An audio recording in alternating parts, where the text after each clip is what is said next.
Fala galerinha do nono ano, tudo bem com vocês? Aqui é o professor João Paulo, professor de História, e hoje o professor está novamente aqui com vocês, desenvolvendo os conteúdos, as habilidades que nós vamos estar trabalhando agora nessa aula, de forma interativa, em formato de vídeo, trazendo recursos, imagens, textos, para que você possa ter mais qualidade e mais repertório em relação ao conteúdo e habilidade estudada e, posteriormente, aos exercícios lá do Google Forms. Bom, nós trabalhamos nas aulas passadas temas, habilidades importantes sobre a história da nossa República, finalizando aí com o período da Era Vargas, e agora nós estamos no segundo bimestre, nós vamos dar continuidade aos nossos estudos históricos, né, a história que está rolando aí, né, os fatos que estão acontecendo aí dentro do contexto internacional, que é a Primeira Guerra Mundial. Então, o tema da nossa aula é o mundo em conflito, a Primeira Guerra Mundial. Tenho certeza que vocês, alunos, já assistiram algum filme, algum documentário, já ouviu falar sobre a Primeira Guerra Mundial. E em sala eu sempre percebo que quando nós, professores de história ou mesmo de outras disciplinas afins, que trabalham com temas relacionados à guerra, tem vários alunos que têm interesse, porque já contextualizou, já assistiu, já algum filme bacana, já tem conhecimentos prévios aí sobre esses contextos de guerras, principalmente aí a Primeira e a Segunda Guerra Mundial.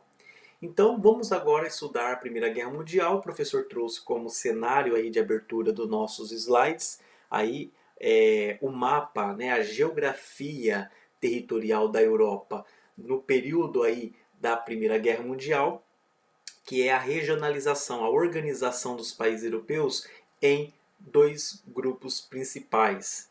Olha lá, países ao final do ano de 1914. Temos aqui as potências centrais, que é a Alemanha, Áustria-Hungria e o Império Otomano.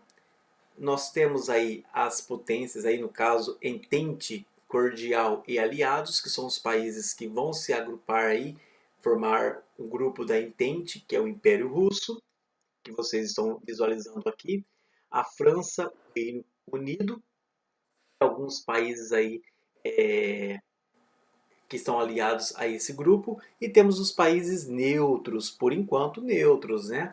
Que até então esses países ainda não havia declarado em que posicionamento, em que grupo eles estariam apoiando aí. Mas logo no momento da Primeira Guerra Mundial, né, eles vão ser forçados, alguns países neutros, a se manifestar, a estar dentro dos dois principais grupos que vão se formar. Tudo bem? Então vamos lá para a nossa aula. A unidade temática Totalitarismo e Conflitos Mundiais, o objeto de conhecimento O Mundo em Conflito, a Primeira Guerra Mundial.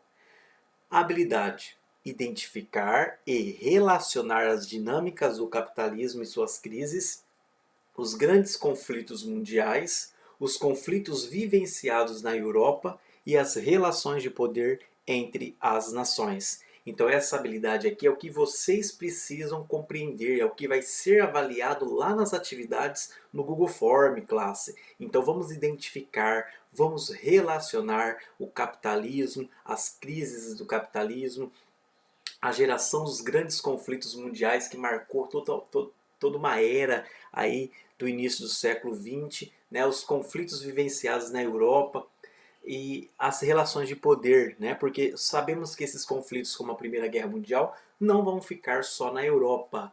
Por isso que tem esse nome de Guerra Mundial, porque vai afetar diretamente ou indiretamente todo mundo. Então, por isso que é importante nós compreendermos aí essa habilidade.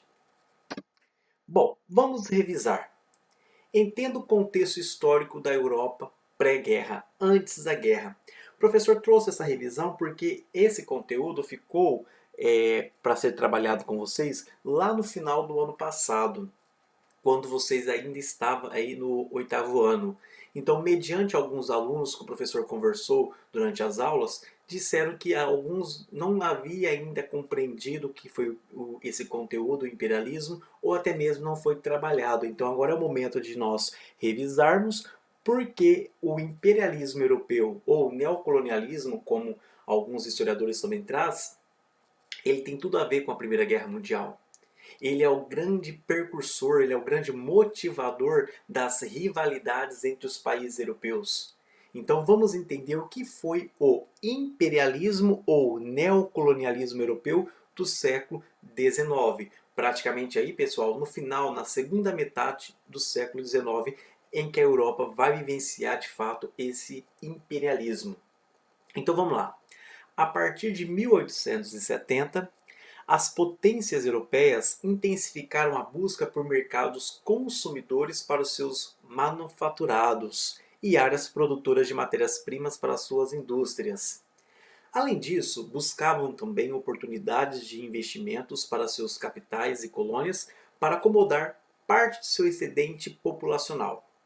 Por isso, lançaram-se em disputa acirrada por algumas regiões do planeta. Essa corrida por colônias no século XIX é chamado de imperialismo ou neocolonialismo. Então, o que significa isso, pessoal? 1870, Europa, praticamente vários países estão aí vivenciando a sua segunda revolução industrial, estão ganhando uma economia, um crescimento econômico muito significante em relação aos outros cenários, às outras regiões do mundo, né? E nós sabemos que quando um país está rico em indústria, em produção em grande escala, ele quer ganhar mais consumidores. Os produtos das suas indústrias precisam ser consumidas. Então chega um certo momento na Europa que a disputa industrial é gigante entre os países. E falta também matérias-primas para abastecer as suas indústrias e produzirem aí os produtos de bens de consumo. Então, os países europeus, alguns países europeus que já têm uma economia forte, uma política centralizada, já têm uma ordem, um progresso relevante, vão começar a querer buscar em outras partes do mundo fontes de matérias-primas para suas indústrias, fontes de consumismo para os seus produtos industrializados. Até mesmo vão querer fazer campanhas para que muitos europeus também vão para outras áreas, ocupar outras áreas do planeta, como principalmente a África, a Ásia e a América, na justificativa de que eles precisam ocupar outras áreas, precisam levar a cultura europeia para as outras áreas, a civilidade, né, a civilização do homem branco, do homem europeu, para outras áreas, como uma tentativa de dominar essas áreas, fazer com que exista uma, vamos dizer assim, um eurocentrismo. O que é o eurocentrismo? A palavra é justamente esta: tornar a Europa como centro do mundo. Para isso precisavam de dominar outras áreas, tudo bem? Então o imperialismo justamente é isso: criar novos impérios, aumentar as influências territoriais, dominar outras áreas do planeta, levar seus produtos, fazer com que a Europa esteja carimbada em todas as partes do mundo. Ok, pessoal? É nesse período, por exemplo, de 1870, que o Brasil vai receber muitos europeus, inclusive muitos italianos, espanhóis, vão receber aí portugueses, muitos europeus que são considerados os mais pobres, que vão vir para o Brasil em busca de uma nova oportunidade de vida. Mas essa vinda para eles do Brasil é uma campanha, são motivações que estão tendo dentro da Europa para que realmente os europeus passem a colonizar, entre aspas, passam a ocupar novas áreas do mundo, tá bom? É até uma tentativa que os países europeus fizeram para tentar diminuir também os desempregos, os problemas sociais que alguns países estavam vivenciando pelos excessos, excesso de população, excesso de mercadorias circulando entre esses países e assim por diante. Tá bom?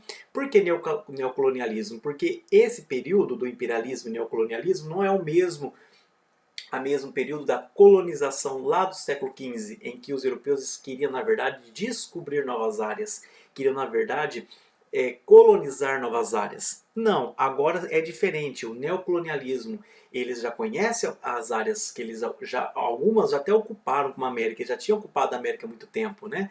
Eles já conheciam a África, mas agora é hora de eles dominar essas áreas. É hora de eles adentrar dentro desses continentes, trazer as suas indústrias, as suas matérias-primas, na verdade, extrair as suas matérias-primas dessas áreas e levar para a Europa, trazer a religião, firmar a religião cristã dentro dessas áreas, trazer a cultura, o modo civilizatório do europeu. Tudo bem, pessoal? Bom, então o imperialismo é uma política de expansão e domínio territorial, cultural e econômico de uma nação dominante sobre as outras. As regiões que vivenciaram um forte imperialismo europeu foram a África, a Ásia e a América Latina. Então essas regiões todas elas tiveram aí consequências do imperialismo, né? Tiveram diretamente aí ligadas a esse conceito hegemônico que alguns países europeus estavam vivenciando aí no final do século XIX. Eu vou destacar para vocês de imediato que a África foi o continente que mais sofreu com essa hegemonia, com essa ideologia política e econômica do imperialismo, tudo bem? E vocês vão entender por quê. Leitura e análise de imagens, contextualização de conceito. Observe com atenção aos detalhes das imagens e tente imaginar o que elas estão nos expressando, o que essas imagens aqui vão trazer para nós, está relacionada ao imperialismo. Nós temos aqui três imagens. A imagem 1, nós podemos perceber que se trata parecendo o quê? Um churrasco, se a gente for analisar, não é verdade? Nós temos aqui a fogueira, temos aqui o continente africano espetado, nós temos aí as mãozinhas, todo mundo querendo pegar esse pedaço aí desse churrasco, vamos colocar dessa forma, essas mãos que estão inclusive com armas, né, que seria aí as armas brancas, os garfos, as facas, querendo cortar, dividir, né? Olha lá, temos aqui a França, a Inglaterra, a Holanda, a Itália, Espanha, Alemanha, Bélgica, Portugal, todos esses países europeus eram considerados potências imperialistas dentro da Europa aí no final do século XIX.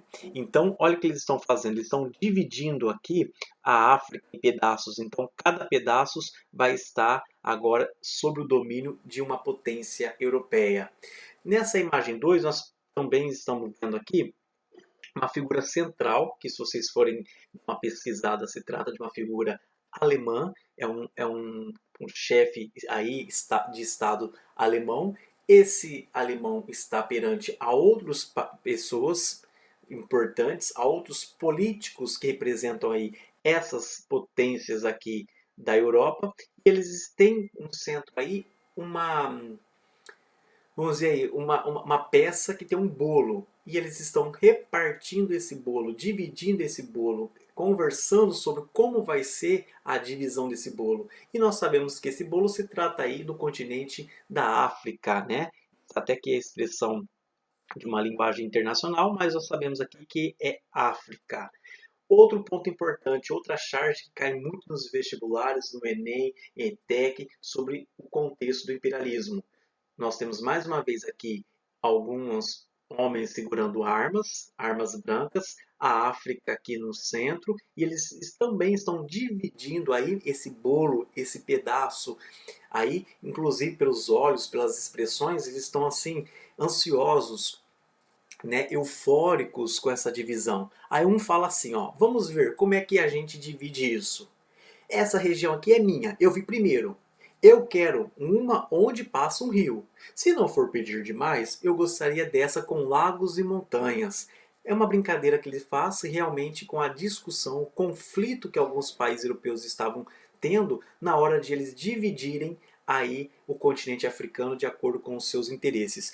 Olha que interessante, nenhuma dessas imagens traz aí o povo africano. Nenhuma dessas imagens mostra a participação do povo africano nesse processo aí da divisão dos territórios da África. Ou seja, toda essa divisão não vai ser permitida para a opinião do africano, do dono dessas terras, dos nativos. Muito pelo contrário, quem vai dividir a África vai ser os europeus ao modo aos seus olhos, não respeitando aí as tradições, as culturas africanas, o povo africano. E isso, consequentemente, vamos ter aí vários problemas.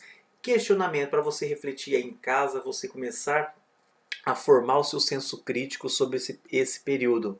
1. Qual é a sua análise sobre as imagens? 2. Qual continente está representado no centro das imagens? 3. Quais países europeus estão repartindo o território do continente africano? 4. Na sua opinião, será que essa organização do território africano, aos olhos do homem europeu, gerou algum conflito para as populações nativas da África? Então agora essas questões é uma recuperação contínua, né? É uma forma de você revisar o que essas charges estão mostrando para nós. Bom, então vamos entender aqui, pessoal. Antes do professor iniciar, eu quero lembrar para vocês, essas charges aqui, classe, estão relacionadas à Conferência de Berlim, que vocês vão ver, tá? Vocês podem até pesquisar essa Conferência de Berlim, que é o momento em que os europeus eles vão se reunir lá em Berlim, na capital da Alemanha. A Alemanha que se destaca como uma grande potência econômica aí no final do século XIX. E eles vão dividir a África de acordo com seus interesses. Então essas charges estão relacionadas a essa conferência, a Conferência de Berlim. Tudo bem? Deixa o professor dar continuidade aqui. Bom, a Europa estava vivenciando sua segunda revolução industrial. Veja os exemplos de tecnologias do cotidiano dos europeus. Então, os europeus estavam vivenciando aqui fontes de energias como o petróleo e a eletricidade, que eram consideradas aí fontes de energias de grande progresso. O aço passa a ser o principal material utilizado nas indústrias. Máquinas a vapor, revolução dos meios de transportes, né, que conseguem chegar cada vez mais rápidos e distâncias que antes não era possível, produção das indústrias em larga escala, atingindo uma produção surpreendente, produzindo mais em menos tempo, surgimento de vários aparelhos eletrodomésticos, geladeiras, ferro de passar roupas e etc., que são aparelhos que vão trazer mais conforto para o cotidiano dos europeus, avanços na medicina como aparelhos de raio-x, né? Ultrassonografia, que isso vai prolongar, inclusive, a vida de muitos europeus. Quando eu falo em avanços da medicina, estou falando de remédios, de aparelhos, de boa infraestrutura da saúde, automóveis, que também aí vai se popularizar ainda mais dentro da Europa, e, é claro, uma indústria bélica de armamentos que não para de crescer. Então, a segunda revolução industrial também tem como característica a criação de armamentos que antes não era possível desenvolver sem a indústria. Esses armamentos de fogo, por exemplo, metralhadoras, canhões, balões dirigíveis que vão carregar esses armamentos, tá? E assim vários e vários outros exemplos que vocês podem e devem pesquisar aí para vocês visualizar que tipo de armamentos eles não paravam de produzir e que foram utilizados aí durante a Primeira Guerra Mundial. Bom, olha para vocês entenderem a capa de uma revista francesa em 1900, no início do século XX. A ilustração traduz e reforça a visão que a França, no caso o europeu, o homem branco, seria a portadora de progresso e civilização por suas colônias. Então a gente percebe aqui que eles criavam uma campanha muito forte para justificar a entrada do europeu sobre a África, sobre a América Latina e sobre a Ásia, principalmente na África. Nós estamos vendo aqui, pela cor da pele, pelas características, reinos aí de povos nativos da África que estão tendo aqui contato com o homem branco, o homem francês, inclusive aqui as cores das bandeiras, as cores da bandeira da França, tanto na África como na Ásia, essa chegada do homem branco que vai trazer liberdade, vai trazer igualdade, que vai trazer progresso, tudo isso como justificativa para tentar ganhar população nativa e impor aí as suas ideologias econômicas e políticas. Tudo bem, pessoal? Para dar justificativa ideológica às práticas imperialistas, os europeus se autorrepresentavam como seres de ética e culturalmente superiores. afirmavam que cabia a eles uma missão civilizatória e defendiam que representava um modelo de sociedade, alegando a superioridade do homem branco. Então eles acreditavam que eles eram a raça, entre aspas, superior a qualquer outra raça, que a sua cultura, a sua religião, o seu modo de vida, o seu modo de vestir, a sua visão sobre o mundo é superior a qualquer outra visão. Quem não enquadrasse dentro do modo europeu era considerados inferiores, era considerados selvagens, pessoas que não são dotados de atos civilizados. Tudo bem? As potências europeias imperialistas não respeitavam as fronteiras estabelecidas até então nesses territórios, assim como desconsideravam sua política, suas leis, a cultura dos nativos e as suas tradições, e introduziram forçadamente as formas ocidentais europeias de organização social, política e econômica. Então nós sabemos que isso vai gerar grandes conflitos aí para o povo africano, de conflitos ligados à resistência, conflitos entre negros africanos que se sentem traídos por outros grupos de africanos apoiarem a entrada do homem branco e assim por diante. Tudo bem?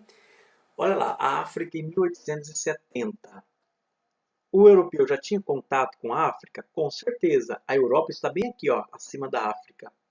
Então, o europeu há muitos séculos já tem contato com o continente africano, só que esse contato era aqui nas regiões litorâneas. Eram contatos, pessoal, comerciais, vamos dizer assim.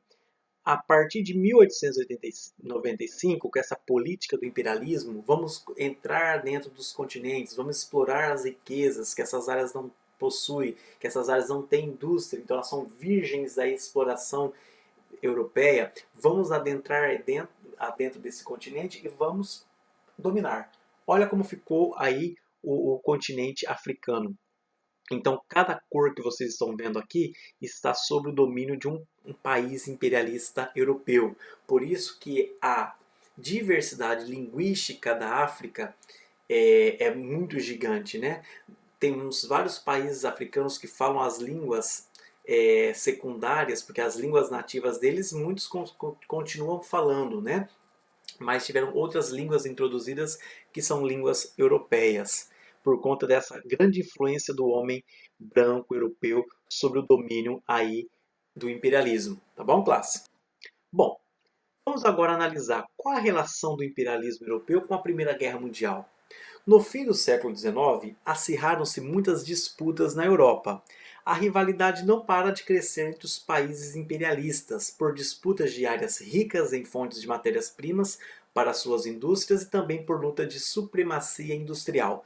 Então, esse imperialismo, essa vontade de estar, meu país estar em outra área, explorar outra área, eu não vou concordar com a colônia deixada para mim. Por exemplo, lá na Conferência de Berlim, que vocês viram naquelas charges, muitos países europeus saíram insatisfeitos com a Conferência de Berlim, porque não concordavam com os pedaços dos territórios que ficaram para eles. Então começaram a ter uma rivalidade aí por disputas de territórios, por disputas de colônias da África principalmente, porque essas colônias eram ricas em matérias-primas, e também muitos países queriam ser superiores ao outro.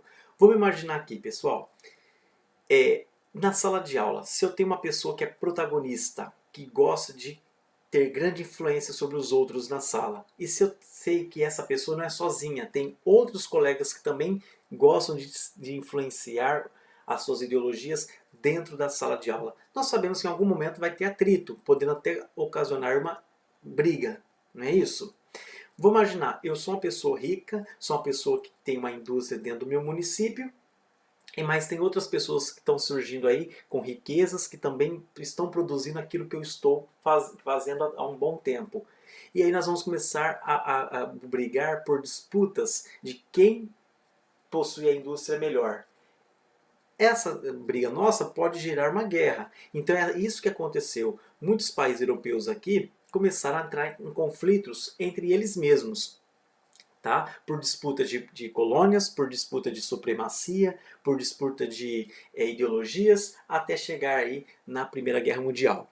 Então a disputa por hegemonia era tão grande que simultaneamente emergiam movimentos nacionalistas. O que são movimentos nacionalistas? Dentro dos países, esse sentimento de pertencimento ao meu país, que a minha cultura em primeiro lugar, o meu exército em primeiro lugar, a minha língua em primeiro lugar, a, os nossos hábitos culturais, né? Tem que ser melhor que dos outros, do que dos meus vizinhos. Então vai surgir bastante símbolos nacionais, partidos totalitários que vão governar os países aí à mão de ferro, né? O crescimento e fortalecimento dos exércitos dos países europeus e também muitas produções de armamentos sofisticados.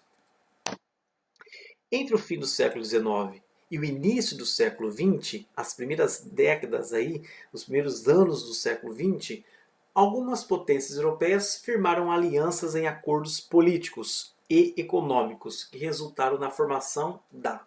Então, o que significa isso? Algumas alianças, o cenário europeu estava levando alguns países a se agrupar, a formar blocos de aliança. Surgiram dois blocos importantes: a Tríplice Aliança, que é composta pela Alemanha, Itália e Império Austro-Húngaro, e a Tríplice Entente, que formou a França, a Inglaterra e o Império Russo. Então, esses dois grupos vão ser os protagonistas da Primeira Guerra Mundial. Lógico que vai ter outros países que eram neutros que vão estar agora dentro desses grupos, tá bom? Mas os grandes protagonistas são esses: Tríplice Aliança, Tríplice Entente. Tudo bem, classe? Então, olha lá, a organização aí da Europa, como o professor já explicou para vocês lá, em dois grupos, Tríplice Aliança e Tríplice Entente. Bom, o aumento das tensões levou a uma corrida armamentista, sem que ocorresse de fato um conflito armado. Esse período ficou conhecido como Paz Armada. Pessoal, trouxe para vocês aqui duas fotos que mostram a produção, a valorização da indústria bélica, da indústria de armamentos e munições. Aqui nós estamos vendo mulheres trabalhando nessas, nessas fábricas aqui de armamentos com munições. Olha o tamanho das munições, olha o poder de destruição que essas munições aqui teriam, né? E aqui uma fábrica geral, homens e mulheres trabalhando. Mas vamos parar para pensar, se não tem guerra, mas por que tem tanta arma sendo produzida? Porque o foco aí das potências que organizavam em grupos, Tríplice Aliança e Tríplice Entente, por que eles estavam tão produzindo um absurdo de armas? Então, percebeu que esses países estavam numa corrida armamentista. Vamos nos equipar, vamos produzir o máximo de armas que pudermos, porque se tiver uma guerra, nós estamos em situação favorável. Então esse período foi chamado de paz armada. Por que paz armada? Não havia guerra, os países ainda conseguiam ter um seu diálogo, conseguiam ter ainda uma certa harmonia entre eles, mas por trás eles estavam armados. Então é aquela situação, você está sendo simpático com o seu vizinho, mas na verdade isso não quer dizer que você gosta do seu vizinho. Então você está armando, você está se preparando, você está educando a sua população, você está introduzindo para a sua população de que eles precisam apoiar essas medidas porque futuramente pode surgir aí uma guerra e o meu país estar em uma situação favorável vai beneficiar todos. Era mais ou menos assim que esse contexto da paz armada, essa corrida armamentista era vista pelos europeus. Bom, início da guerra. O professor trouxe para vocês aqui uma imagem bastante interessante. Um barril, né? Esse barril, um barril de pólvora. E olha que interessante, está pegando fogo nesse barril, aqui nesse pavio. E quando essa chama, esse fogo, entrar em contato com a pólvora, bum, explode o barril. Então a Europa está vivenciando, no sentido figurado, um barril de pólvora, armamentos, rivalidades, revanches, hegemonia, supremacia, a minha cultura em primeiro lugar, o meu país em primeiro lugar. Tudo isso eram fatos que estavam fazendo com que a Europa vivesse num barril de pólvora. Bastasse um palito de fósforo, bastasse um pequeno incidente que acontecesse, que a Europa com certeza iria aí explodir.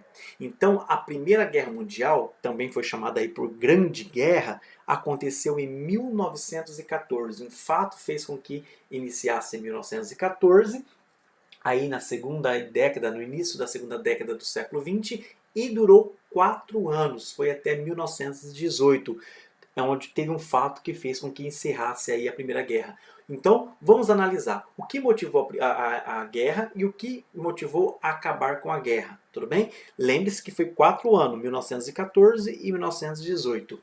Ok, pessoal?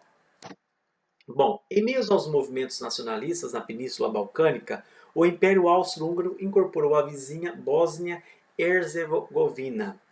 A Sérvia se opôs à anexação, pois pretendiam formar um Estado nos Balcãs que incluiria o território da Bósnia-Herzegovina, ou seja, o professor bem sucinto aqui, rivalidades por disputas de territórios dentro da Europa entre Império Austro-Húngaro versus a Sérvia fez que surgisse aí uma rivalidade com um final trágico.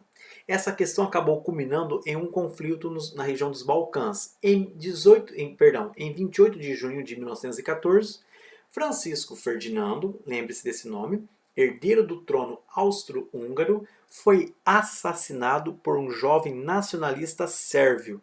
Esse fato desencadeou a guerra. Então, o que foi o início, estopim para que os países europeus entrassem em guerra? O assassinato de Francisco Ferdinando, que foi assassinado aí por um sérvio, por um jovem aí da Sérvia, nacionalista, que tinha essa visão de que meu país, a Sérvia em primeiro lugar, fez com que matasse essa figura política importantíssima aí para o Império Austro-Húngaro e de fato aí iniciou a Primeira Guerra Mundial. Então, os dois grupos com ideologias diferentes, a Tríplice Aliança e a Tríplice Entente, aproveitando-se aí, né, desse assassinato, se declararam se mais rivais uns com os outros. É hora de saber quem pode mais. Então, eles aproveitaram a situação para poder colocar suas ideologias em prática. Vamos ver quem pode mais, se é o nosso grupo, Tríplice Aliança, ou se é o grupo Tríplice Entente.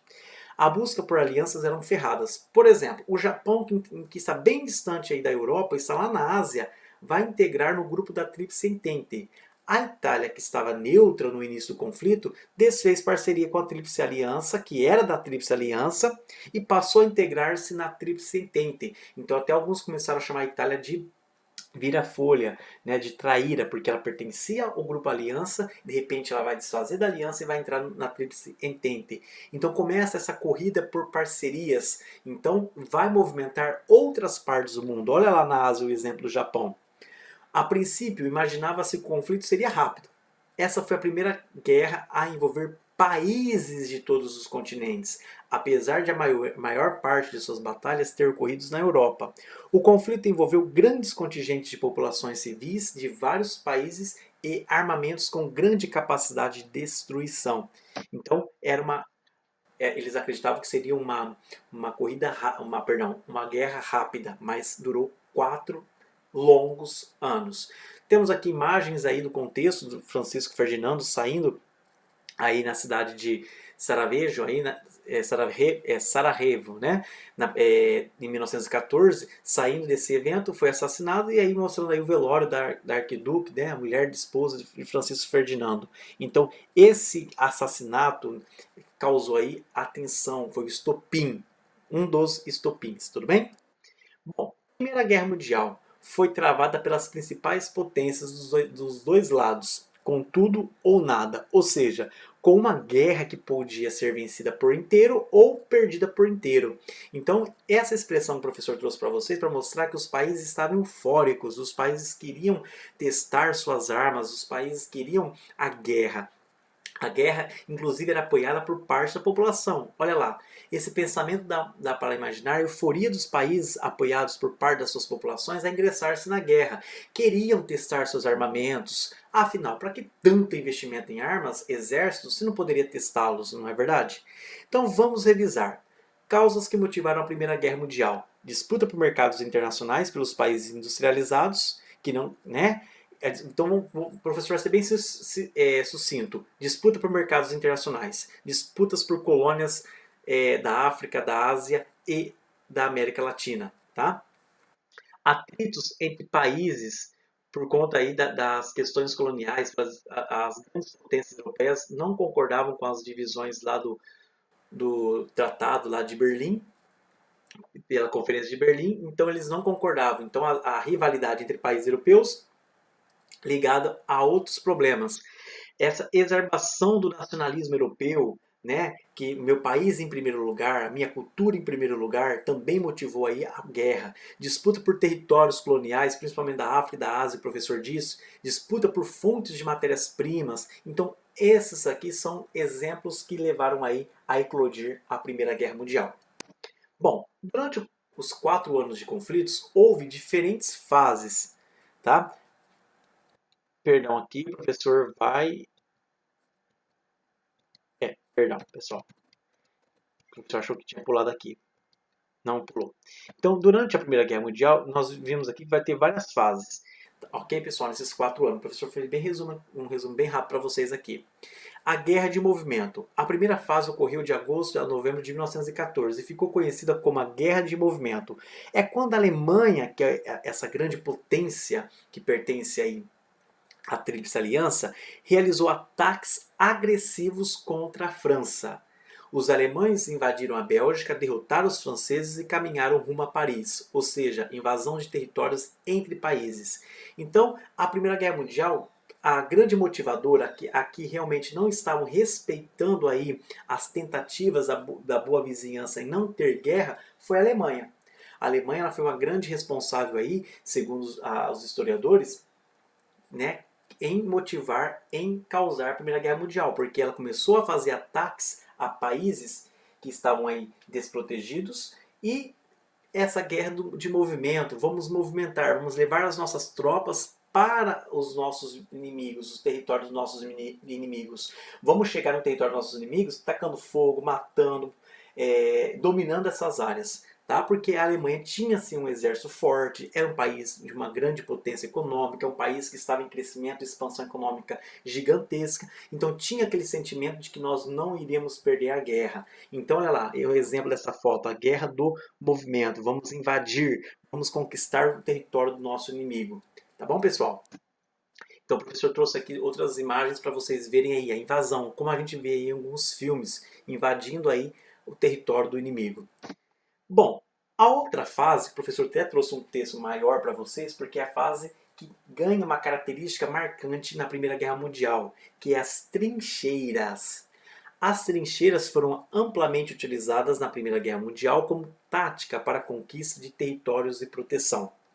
Os soldados as cavavam e viviam por longos períodos sob condições que a guerra, de maneira impiedosa, os forçava. Dentro das trincheiras, os soldados estavam expostos às condições precárias de higiene, às ações do tempo, chuva, frio, sol, calor, muitas vezes sem água, com alimentação péssima e racionada. Além disso, os mortos, por não haver condições de enterrá-los, eram deixados ali, mesmo o que tornava um cheiro quase que insuportável. Muitos soldados, debilitados pelas batalhas, morriam acometidos por doenças transmitidas por ratos, que era muito comum dentro das trincheiras, pela falta de higiene da classe. Alguns depoimentos de soldados após o fim do conflito diziam que ficavam assombrados com o barulho do bater das latas, pois sabiam que logo os roedores se aproximavam. Com todas essas intérpretes, os soldados, muitos deles jovens, sem experiência alguma em batalha, ainda precisavam se proteger das bombas e tiros dos inimigos, nas trincheiras repletas pela fumaça resultante das munições e dos projéteis. À medida que as armas iam evoluindo com o desenvolvimento de novas tecnologias, muitas outras vidas foram ceifadas. tanto de um lado como de outro, tornando ainda maior esse cenário de tristeza e sofrimento. Então, olha aqui, pessoal, trincheiras, que eram esses buracos cavados aqui, protegidos por sacos de areia, arame farpados, que eram uma tentativa de abrir essas trincheiras e soldados ficavam ali e faziam aí a guerra, né, a batalha frente a frente com o seu inimigo. Então essas trincheiras eram abertas justamente para ocupar aí as áreas do inimigo e derrotá-los. Então foi o período aí mais longo da Primeira Guerra Mundial e os relatos de fato é triste, porque no início ainda eles tinham acesso à água, tinham acesso à comida, a uma certa proteção dos ferimentos. Depois, com o passar do tempo, com os aviões sendo utilizados, com as bombas, as armas que chegam cada vez mais longe, essas trincheiras aqui, muitos ficavam só dentro das trincheiras, não conseguiam nem sair. Então, muitos morriam aí dentro e os soldados tinham que conviver com a falta de higiene, com a fome, com o frio, com os colegas machucados, decepados. Então, foi uma fase muito triste aí, segundo os relatos dos soldados, tá bom? Bom, ao final do conflito, pessoal, os países vencedores, que foi a Tríplice Entente, tá, ok? Eles, que é a França, o Império Russo e a Inglaterra. No caso, o Império Russo, o professor não citou aqui, vai também depois sair da guerra. Tá? Por que vai sair da guerra? Porque é o próximo conteúdo que nós vamos estar estudando. Está acontecendo o movimento da Revolução Russa dentro da Rússia, óbvio, né? Que dentro da Rússia, que vai forçar eles a saírem da guerra. Então, estabeleceram um acordo de paz. Em 1919 foi assinado o Tratado de Versalhes, que estabeleceu os termos de fim da guerra.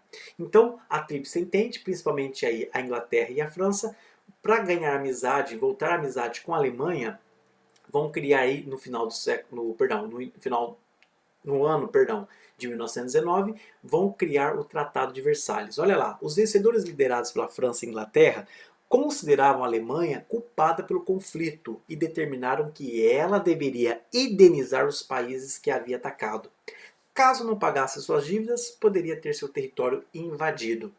A Alemanha, que já estava derrotada, a Alemanha que não conseguiu, acreditava que era forte, onipotente, está derrotada, está com crise de fome, está com um exército que diminuiu muito com a guerra, não tem mais condições de lutar, não tem mais como apoiar os seus países aliados, né, dentro da sua a tríplice aliança. Então a Alemanha acaba sendo humilhada no final da Primeira Guerra Mundial e acaba assinando aí o Tratado de Paz, com medo de seus territórios serem invadidos e ter mais perdas. Vamos ver o Tratado de Paz aí, pessoal, lá em Versalhes, assinado lá, não tem nada a ver Tratado de Tordesilhas aqui, perdão, pessoal, Tratado de Versalhes. O professor confundiu aqui, enfim, perdão, é Tratado de Versalhes, que é o Tratado de Paz. Vai lá, algumas disposições do Tratado de Versalhes. O que tinha nesse documento? Determinava que a Alemanha cederia o território da Sarre, rico em minas de carvão, por um prazo de 15 anos à França. Então tinha que ceder territórios ricos em carvão, carvão que era muito utilizado nas indústrias. Estabelecia que a Alsácia, e a Lorena voltariam a posse dos franceses, que eram áreas que essa região de Lorena aqui são áreas que a Alemanha tinha invadido e tinha tomado da França.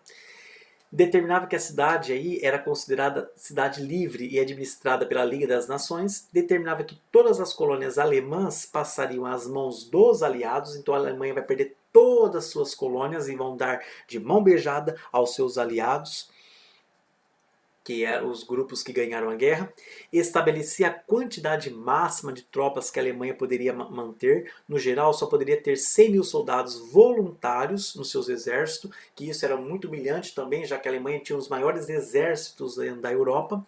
Qualquer fabricação de armamentos deveria ter a aprovação dos aliados. O grupo que ganhou deveria aprovar se a Alemanha vai produzir ou não novos equipamentos bélicos. Determinava que a Alemanha não poderia ter aviação nem marinha militar e estabelecia o reconhecimento de culpa dos alemães pela guerra e por todas as outras perdas e dos danos aí dos aliados. Então essas são algumas das características do Tratado de Versalhes, que é o acordo de paz que os países fizeram, principalmente França e Inglaterra fez com a Alemanha, para que ela não seja aí invadida e ainda mais derrotada. Pessoal, a Alemanha assinou, Mas vocês acham que a Alemanha, depois de toda essa perda e essas humilhações impostas pelo Tratado de Versalhes, vocês acham que a Alemanha ela vai aceitar bem? A Alemanha vai sentir-se satisfeitas com esse tratado? Isso é importante vocês refletirem, porque esse tratado de Versalhes é o tratado que vai motivar aí a Alemanha a ganhar o seu orgulho nacional e buscar uma revanche que vai protagonizar a Segunda Guerra Mundial, tá bom? Então é bom vocês ficarem bem atentos às consequências aí desse Tratado de Versalhes ao povo alemão. Pessoal, o professor trouxe para vocês aqui algumas imagens interessantes sobre, dentro do contexto aí dos 4 anos da guerra, o que estava acontecendo além da guerra dentro dos países europeus. Primeiro, mulheres agora estão trabalhando nas fábricas. Muitas mulheres, por conta que seus maridos, seus filhos, seus homens estão no exército, estão na guerra, as fábricas precisariam continuar trabalhando, precisariam continuar gerando produtos de consumo, armas. Então agora a mulher e até mesmo algumas crianças, né, jovens, adolescentes, vão trabalhar, vão tirar todas as suas roupas pomposas, seus vestidos e vão trabalhar. Vão pegar bicicleta, vão trabalhar nas fábricas, vão ocupar as vagas que antes eram dos seus maridos nas fábricas. É nesse momento que vai surgir, para quem as meninas aí que são meninas feministas, né, que defendem os direitos das mulheres, as liberdades das mulheres, é nesse momento que muitas mulheres vão ganhar mais liberdade sobre a sociedade, porque estão trabalhando, porque são muito importantes para a economia do país. Até os seus vestimentos vão mudar, elas vão usar roupas mais curtas, mais leves, para facilitar a sua mão de obra. Então, muitas coisas vão mudar em relação ao conceito de mulher, tá? Com a Primeira Guerra Mundial. O professor trouxe aqui um fato que nós estamos vivendo, que é uma pandemia. Esse coronavírus que nós estamos vivendo hoje também foi uma pandemia que aconteceu lá no período, no contexto da Primeira Guerra Mundial, mas não era o coronavírus, era a gripe espanhola, que de espanhola não tem nada, tá? É uma gripe forte que surgiu lá nos Estados Unidos, mas os Estados Unidos, levando seus soldados para a guerra, apoiando aí a Tríplice Entente, essa gripe vai se espalhar muito rápido pela Europa, matando milhões de pessoas nesse período aí da Guerra Mundial. Porque a guerra, além de ter os países perdendo economia para poder investir na guerra, e a saúde fica de lado. Então vai se espalhar esse vírus rapidamente pela Europa, levando aí a óbitos, tá? Precisariam ficar em casa, precisaria ficar em quarentena. Tudo isso que nós estamos vivendo, essas pessoas viveram. E talvez um contexto pior, porque eles estavam ainda tendo a guerra, mortes, problemas de fome, problemas de miséria. Então nós estamos numa situação melhor, mais confortável hoje com a nossa pandemia aí do Covid-19, mas temos características muito parecidas aí com o que os europeus e outras partes do mundo, inclusive aqui no Brasil, viveu com a gripe espanhola. E nós temos aqui uma imagem de crianças aqui passando fome, porque crises de fome, miséria vão atingir os países europeus, porque ao final tem uma frase muito bacana que fala: numa guerra nunca há vencedores, todos são perdedores.